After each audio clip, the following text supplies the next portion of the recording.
अस्सलाम वालेकुम। आप मेरे चैनल पर आए हैं तो मेरे चैनल को सब्सक्राइब कर लें, लाइक शेयर और कमेंट करें। शुक्रिया। दोस्तों, जैसा कि आपने पहले भाग में सुना कि प्रेरणा ने कैसे मनोज को उस पिशाचिनी के चंगुल से बचाया। अब आगे सुने। मनोज को जब प्रेरणा ने सारी बात बताई तो उसे यकीन नहीं हुआ था कि उसने प्रेरणा के साथ ऐसा व्यवहार किया था। मनोज बार बार प्रेरणा से माफी मांगता था। वह अपने किए पर पछता रहा था। ऐसे ही समय बीत रहा था। दोनों सब कुछ भूलकर अपनी जिंदगी में व्यस्त हो गए। तभी कुछ ऐसा होता है जिसकी उम्मीद ना तो प्रेरणा को थी ना मनोज को।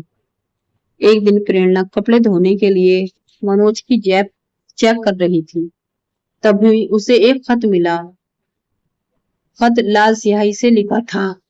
लिखावट भी ऊट पटांग थी, लेकिन खत में जो लिखा था उसे पढ़ते ही प्रेरणा के होश उड़ गए। उसमें लिखा था, मनोज, मैं तुमसे प्यार करती हूँ, मुझसे शादी कर लो। मेरे पास बहुत पैसा है, तुम्हें कभी जीवन में काम नहीं करना पड़ेगा। अपनी पत्नी को छोड़कर सदा के लिए मेरे पास आ जाओ। प्रेरणा के हाथ के सारे कपड़े छूट गए। उसकी आंखों से आंसू बह रहे थे। जिस मनोज को मैंने अपने प्राण संकट में डालकर बचाया, वही मुझे धोखा दे रहा है। किसी अमीर लड़की के चक्कर में मुझे छोड़ने की तैयारी कर रहा है। प्रेरणा शाम तक रोती रही। शाम को जब मनोज आया तो प्रेरणा ने उसके सामने वह खत रख दिया। मनोज ने सफाई देते हुए कहा, हाँ प्रेरणा, कल ये खत मुझे एक बच्चा पकड़ा कर गया था। तब से कई बार मैंने इसे पढ़ा। मुझे कुछ समझ नहीं आ रहा था। शायद किसी ने मजाक किया हो या बच्चा गलती से इसे मुझे पकड़ा गया। प्रेरणा बोली, देखो मनोज, सच सच बताओ, तुम मुझसे कुछ छुपा तो नहीं रहे हो। मनोज ने कहा, प्रेरणा, मेरा विश्वास करो, मैं तुम्हारा साथ जीवन भर नहीं छोड़ूंगा। प्रेरणा ने उस खत को फाड़ कर फेंक दिया। खाना बनाने चली गई। रात का समय था। दोनों अपने कमरे में सो रहे थे। कुछ देर बाद प्रेरणा पानी पीने उठी तो उसे खिड़की पर एक औरत का साया दिखाई दिया। इससे पहले कि प्रेरणा कुछ सोच पाती, वह साया तेजी से प्रेरणा के सामने आकर खड़ा हो गया। फिर उसने एक नजर मनोज को देखा और तेज आवाज में बोली, तू मुझे मनोज से अलग करेगी, मेरा खत फाड़ेगी, मैं तुझे फाड़ कर रख दूंगी। मनोज मेरा है, मैं इसे किसी भी हाल में नहीं छोड़ सकती। प्रेरणा को कुछ समझ नहीं आ रहा था। वह कुछ बोलना चाहती थी, लेकिन उसकी आवाज नहीं निकल रही थी। वह पसीने पसीने हो गई थी। तभी वह साया आगे बढ़ा और उसने एक हाथ से प्रेरणा का गला पकड़ लिया। प्रेरणा दोनों हाथों से अपने आप को छुड़ाने की कोशिश कर रही थी। तभी उसकी आंख खुल गई। कमरे में कोई नहीं था। वह सपना देख रही थी। प्रेरणा चीखने लगी, मनोज, मनोज, वह फिर आ गई, वह तुम्हें ले जाएगी। मनोज ने उठकर लाइट जलाई। प्रेरणा मनोज से लिपट गई। मनोज को प्रेरणा ने सारी बात बता दी। मनोज भी डर गया। उसने उठकर देखा, लेकिन वहां कोई नहीं था।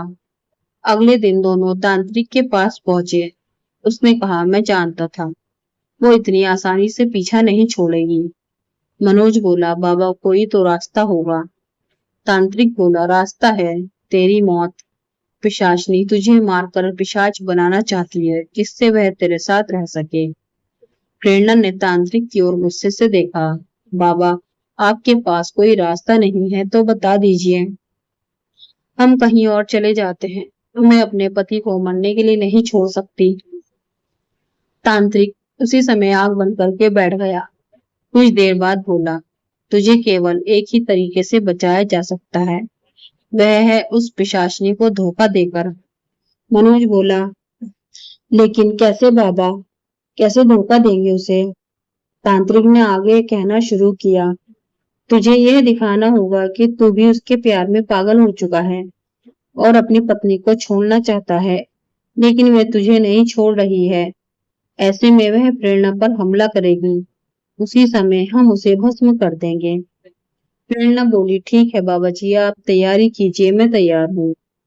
मनोज ये सुनकर गुस्से में बोला, नहीं बाबा, कोई रास्ता बताइए। इस बार भी हम चूक गए तो वह प्रेरणा को मार देगी। तांत्रिक ने कहा, बेटा तू उसकी चिंता मत कर, इसे कुछ नहीं होगा। इस बार मैं ऐसा जाल बिछाऊंगा कि वह बच नहीं पाएगी। जैसा तांत्रिक ने बताया था, मनोज ने वैसा ही किया। वह उसी सुनसान सड़क पर पहुंचकर पिशाचिनी को बुलाने लगा। मनोज बुरी तरह रो रो कर उसे बुला रहा था। कहाँ हो तुम? मैं तुमसे प्यार करने लगा हूँ। मुझे पता है तुम भी मुझसे प्यार करती हो। मेरे पास आओ।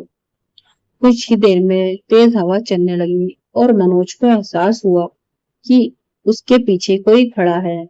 पीछे काफी खूबसूरत लड़की खड़ी थी। वह बोली, तुम मुझसे प्यार करते हो, ये सुनकर बहुत खुशी हुई। चलो हम एक नई दुनिया बसाएंगे। मनोज बहुत डर गया था, लेकिन वह इतनी सुंदर थी कि बार बार मनोज भूल गया कि इंसान नहीं है। वह बोला, मेरी पत्नी मेरा पीछा नहीं छोड़ेगी। वह बोली, तुम उसकी चिंता मत करो, मैं उसे मार दूंगी। मनोज ने कहा, कब मारोगी? यह सुनकर पिशाचिनी हंसने हंसने लगी। उसके हंसने में मनोज खो गया। ऐसा लग रहा था जैसे वह सच में उससे प्यार करने लगा हो। कुछ ही देर में वह चली गई। चारों ओर सन्नाटा था। मनोज अपने घर आ गया और प्रेरणा को उसने सारी बात बता दी। मनोज एक सुंदर लड़की से बात करके आया था। उसकी हंसी उसके दिलो दिमाग पर छा चुकी थी। मनोज जब सोने के लिए लेटा तो उसे नींद नहीं आ रही थी और रह रहकर उसका ख्याल उसे परेशान कर रहा था। अगले दिन जब मनोज काम पर चला गया, प्रेरणा तांत्रिक के पास गई। तांत्रिक ने कहा, तेरा पति खुद उसके प्यार में पड़ गया है। अब मैं क्या कर सकता हूँ? वह उसके वश में हो गया है। तांत्रिक ने मंत्र सिद्ध करके एक माला प्रेरणा को दी और कहा, बेटी, इसमें मेरी शक्तियां छुपी है। बस इसे कभी अपने से अलग मत करना।